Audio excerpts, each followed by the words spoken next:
welcome to the Inside the Birds DraftKings NFL Draft Preview Show. We are here at Evil Genius in Rockin' Fishtown, and we're excited. I got two evil geniuses next to me. One of them is Adam Kaplan, my Inside the Birds co-host, and I use the term genius loosely with Adam. This guy might actually be an evil genius. Greg Cosell, you've seen him on our Inside the Birds live pregame show every Sunday during the season.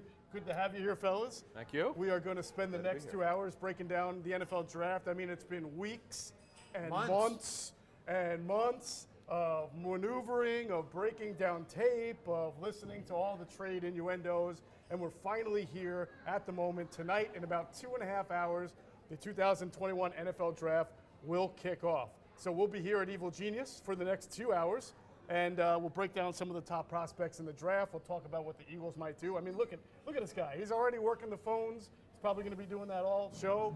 Greg, it might just be you and me for 5 minutes while Adam's doing the thing on the phone and getting information. I just evaluate the players, you know. That's right. We got the evaluator, we got the insider, and I'm just a schmo who has to lead this show. So it'll be pretty fun. Not as far as you know. Not as far as I'm also a poet, in case you didn't know it. So listen, we got a lot of stuff to do. Before we get started, if you're watching at home, please hit the like button, hit the share button. If you're watching us on YouTube, share it with all of your friends. Let everybody know about this pregame show, about this pre-draft show that we're about to do. Guys, the draft is like a national holiday to me. We always talk about the Super Bowl being a big holiday, and the difference I see is that the Super Bowl, everybody watches it, but only two fan bases really give a crap, right? The draft, everybody's invested, whether a team's picking first, 32nd, second round, third round, and so it's almost like its own national holiday. I remember when it was on a Tuesday. I was going to add that. I would cut school, okay? This is 1982-83. It was Kuiper, my friend Howard Balzer, and the great Paul Zimmer, the late great Paul Zimmer. I remember being in NFL Films, because I've been there 41 years.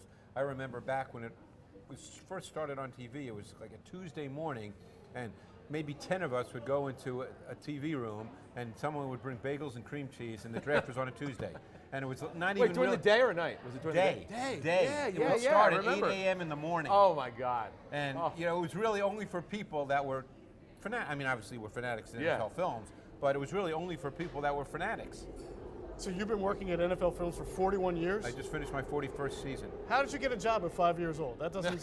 Well, that's because I'm an evil genius. Yeah, that's right. There you go. Now we're glad to have you, Greg. Everybody knows Greg Cosell is going to has broken down pretty much every single prospect we're going to talk about. Adam, we're going to talk about the Eagles, what they're thinking, because obviously there's a myriad options going on. A lot of rumors, my friend. Everybody's excited. We'll dispel some. We'll enhance some. Yes, we will, and we'll get into it all. Before we get started, I want to remind everybody to download the top-rated DraftKings Sportsbook app now. Use the promo code ITB to get all of your sign-up bonuses. That's promo code ITB to get all those great sign-up bonuses on the top-rated DraftKings Sportsbook app. Let's just open it up right now. Let's just start because we're about 2 hours away, and while we're doing the show, I'm sure there's going to be 1,000 tweets that we don't see from people about what teams want to do. A lot of rumors. A lot of rumors. So, Adam, let's start with kind of the best vibe we're getting right now with the Eagles, who are set to pick at 12th overall. The vibe that we're getting, you start. Look, you and I talked about on our show that dropped this morning on Thursday. The days get mixed up sometimes, but Thursday morning. But we had heard the Eagles had extensive talks with a team between 6 and 10. Now, I'm not surprised because teams call up and back. But one team I had heard said they talked to the Eagles at least 3 times this week. So my question is, who would they be trading up for other than a corner? You and I were talking about this last night. I don't know, other than a corner, we discussed a quarterback. And we'll get into that as the show progresses, but corner is their biggest need by far. Right now, it's not just for now, it's for the future. Mm-hmm. They need a corner opposite Darius Slay. To me, there are only 2 corners here, and Greg will help us break those down. Sure. But if you don't get those 2 corners, and I'm going to tell you right now, we're going to start this off. I talked to a general manager on my way in. He says he's at Philly. Good luck trying to get one of those 2 corners. He thinks both will go before that will happen. Before 12. So unless they trade. A couple of days Exactly, unless they do. A couple of days ago, you mentioned trade, Greg. A couple of days ago, I asked a couple of people in the NFL, what are the odds that at least one of J.C. Horn and Patrick Surtain will be there at 12. And one person told me he thinks it's going to happen. Another one said 65% that one of those guys is there. So that was pretty good. But then Denver traded Teddy Bridgewater, or for Teddy Bridgewater. And now you look at them and you see that's another team that will not be interested in the quarterback market, you're saying? Would be interested in the cornerback market. Right. Not interested in quarter. Right. Could bring in a corner. Maybe not. They did spend money on Ronald Darby. They do have Kendall Fuller. It doesn't matter because I think, as everybody says, Fuller's on a one-year deal. He's actually on a one-year deal. Yeah. And you can't have too many good corners. Yeah.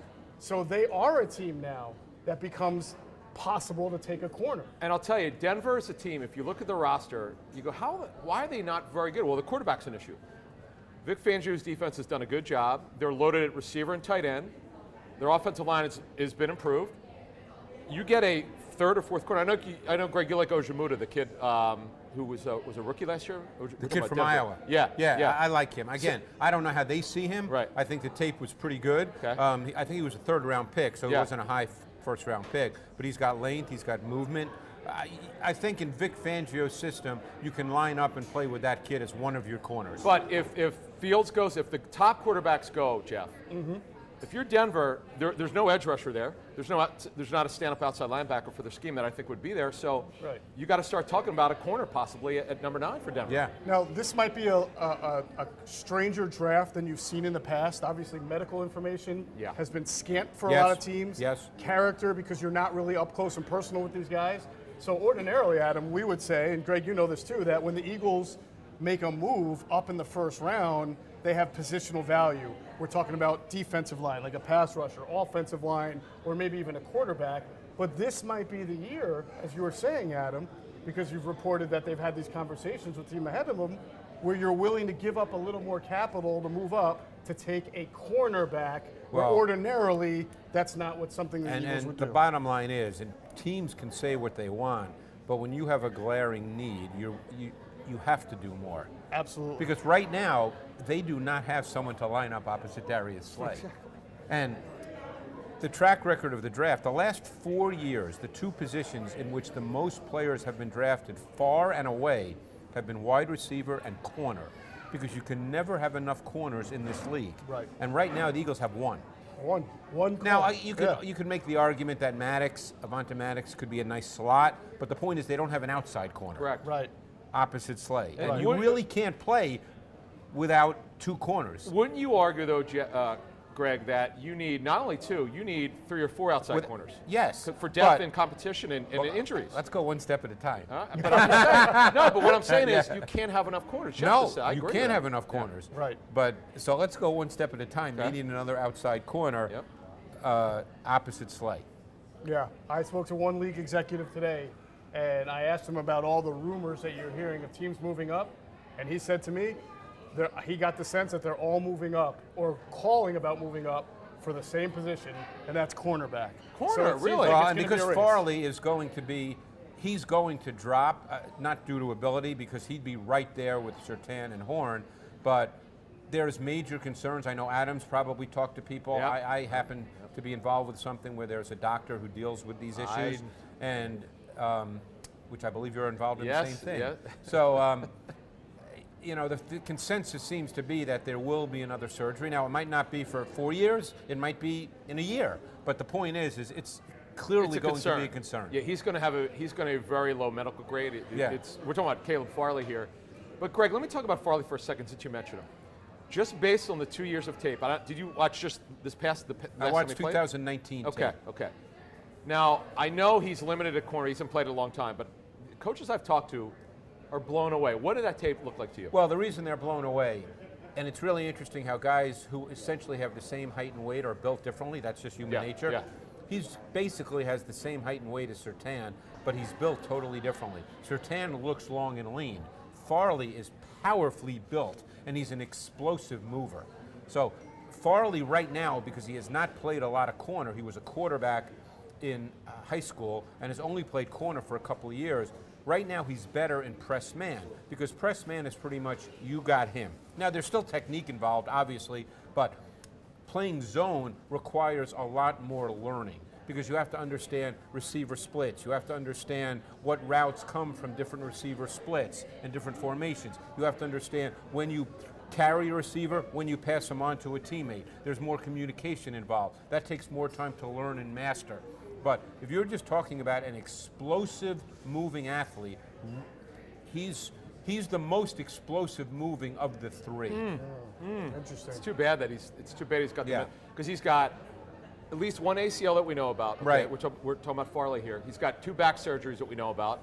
And who knows what else? It's a shame because this kid is a top 10 pick without this stuff. Yeah. Well, he could wind up being a steal for someone who falls down. Right, late. I mean, you're taking a shot and you're yeah. hoping, and like we said, I mean, based on what we were told, it could be 5 years before there's a problem. And what Greg's talking about is the way that the league looks at it is he a 1 or 2 contract guy? Great point. Okay. Yep. If he's a first rounder, it's a 4-year deal with a 5th-year option. You have to be very secure in your job because you know that Farley might not have a long career.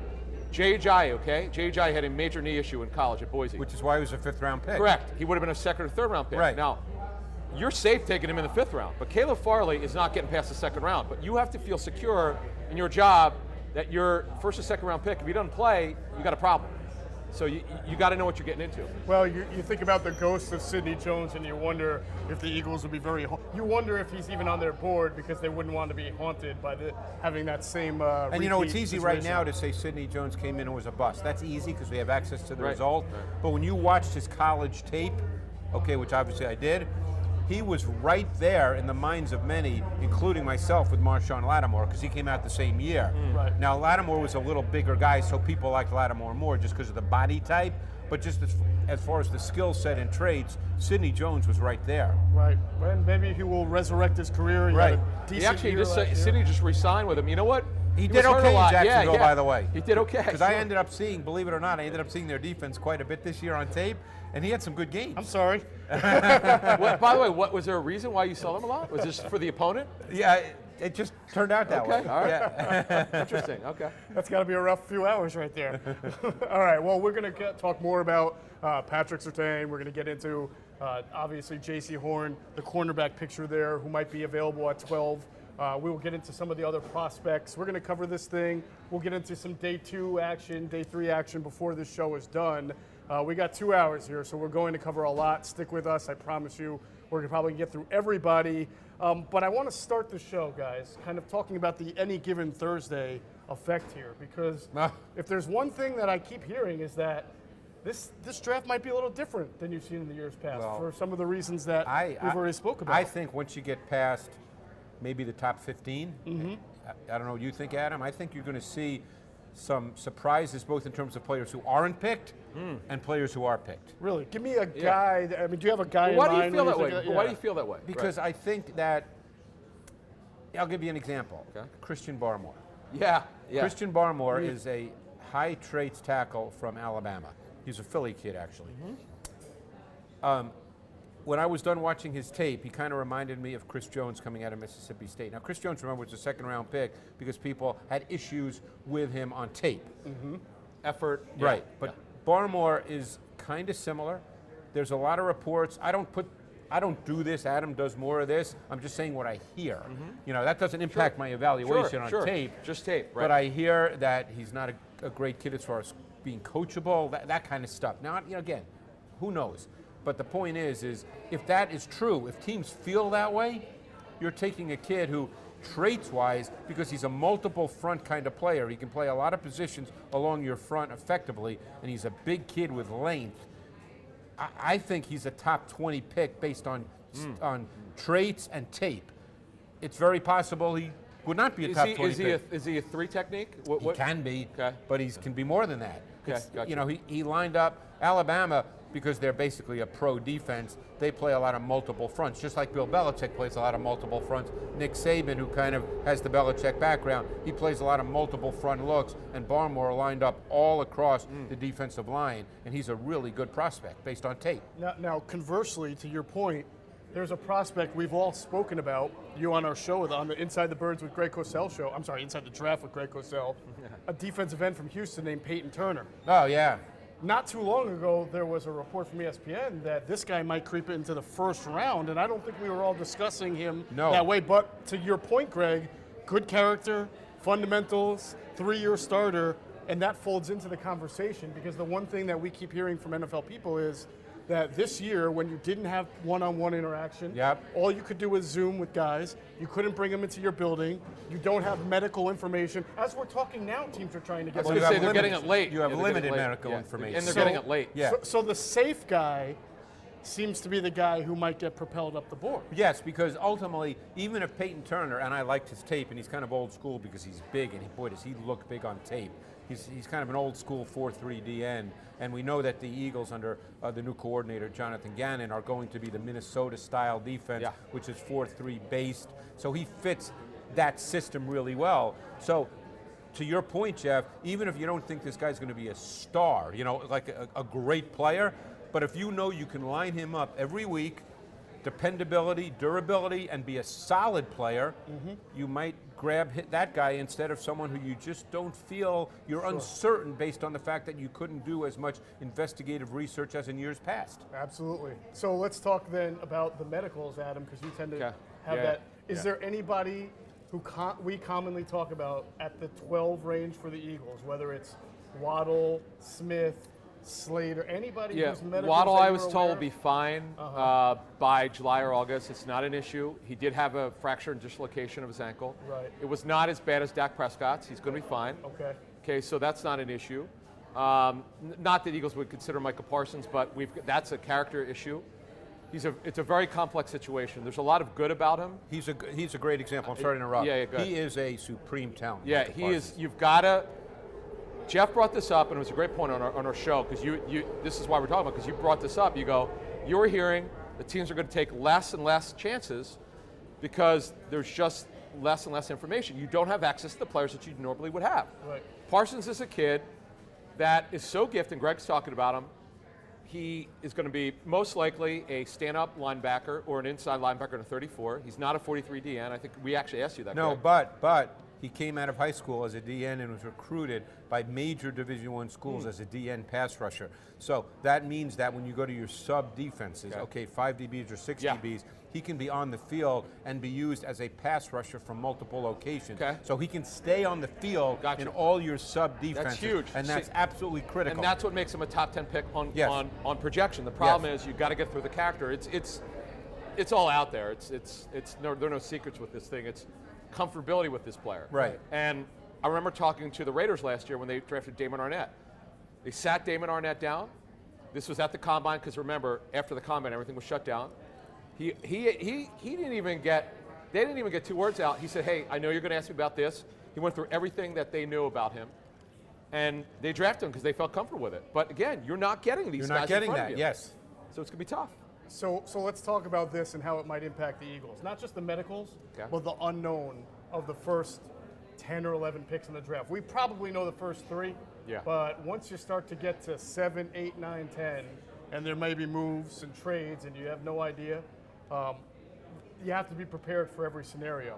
And the Eagles probably have a cluster of players they like, and if they're not there, what do you do? They've absolutely looked at trade down scenarios. They've done that. Right. So give me a player that you think that you're hearing there's a possibility on a trade down. On a trade down, I would imagine Kwity Paye, who we just talked about, is a player that really I know they like.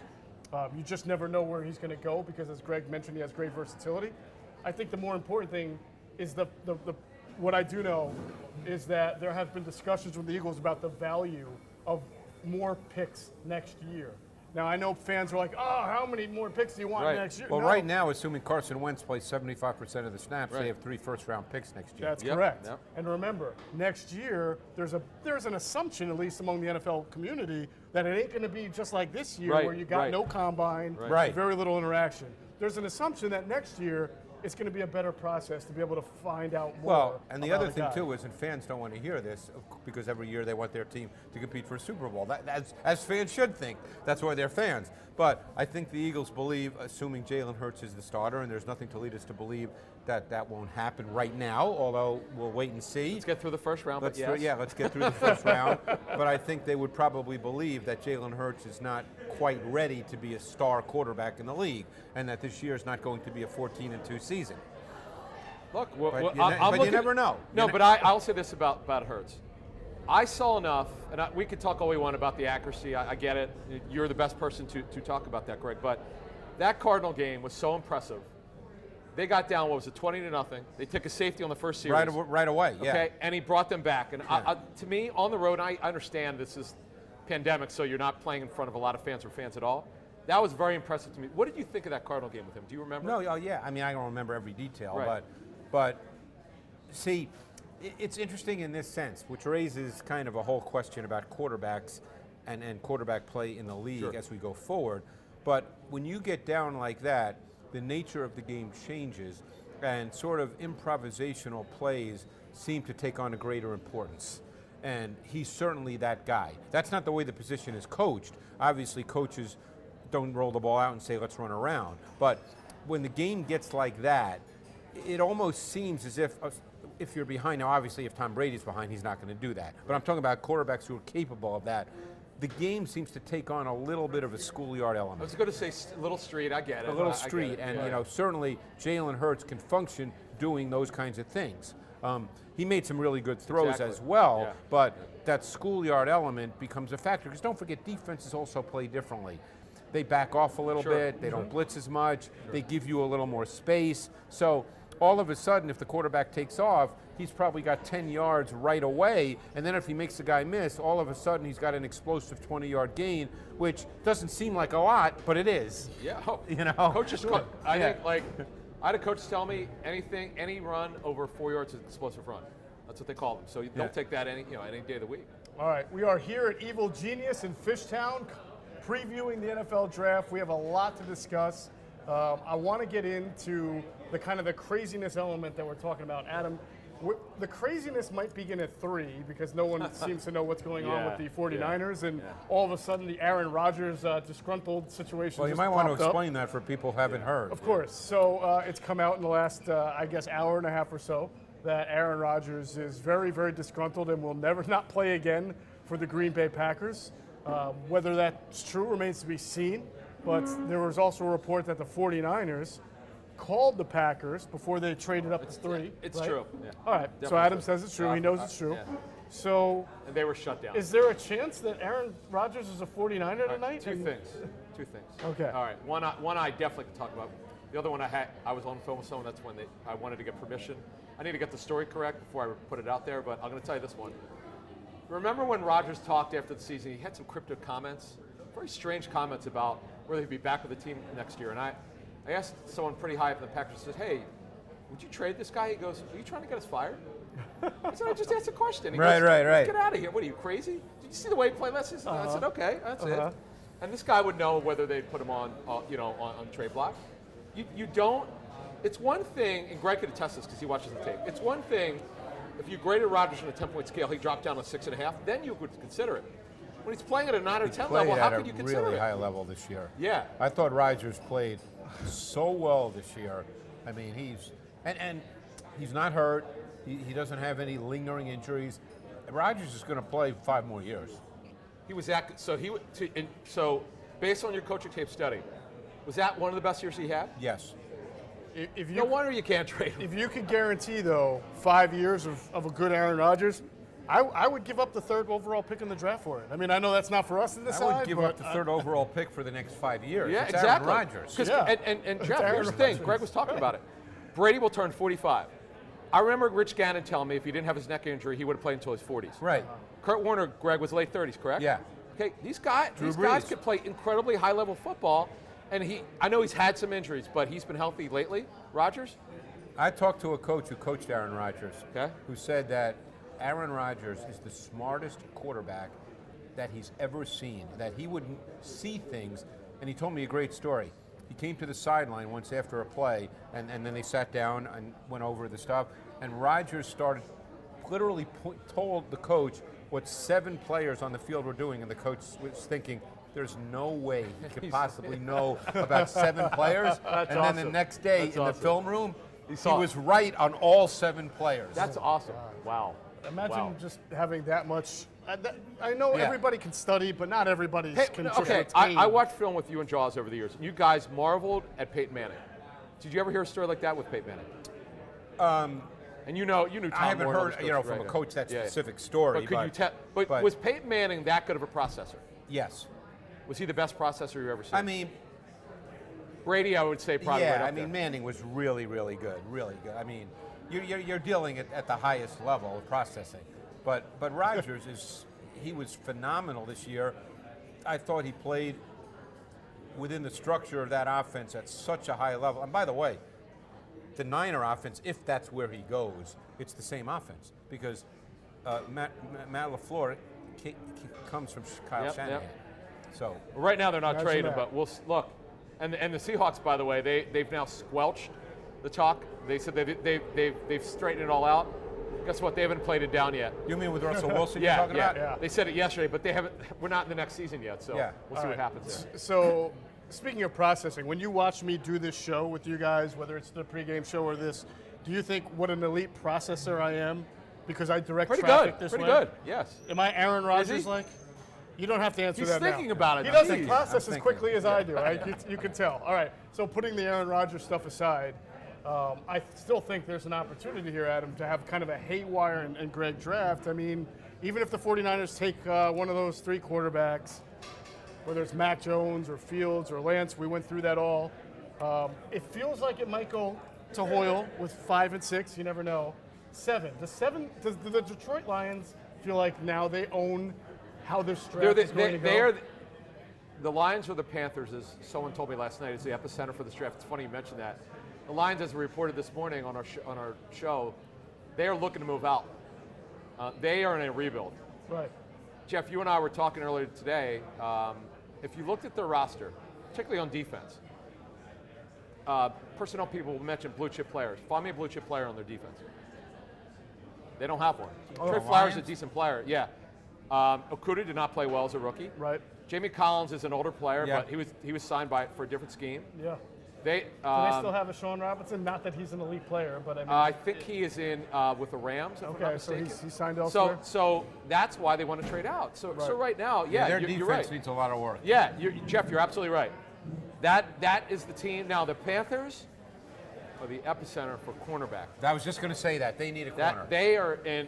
So that's what I'm telling you. The Eagles might be SOL. So we'll see. The Lions could trade out for a cornerback needy team or a quarterback needy team. And they need a corner of the Lions, by the way. If they stay. I mean, I don't know if that need would. New well, regime, the question becomes: do they want to take a corner in the top 10 in consecutive years? Right. And again, I'm not saying. There's no right or wrong answer to that. Right. But I mean, obviously they took Okuda 3 last year. But guess what? They have a new GM and a new head coach. Right. But I'll tell you this. You said the new head coach. And anybody who's watching now who Kneecap. listens to our podcast is going to say, like, all right, Jeff, we know this is coming.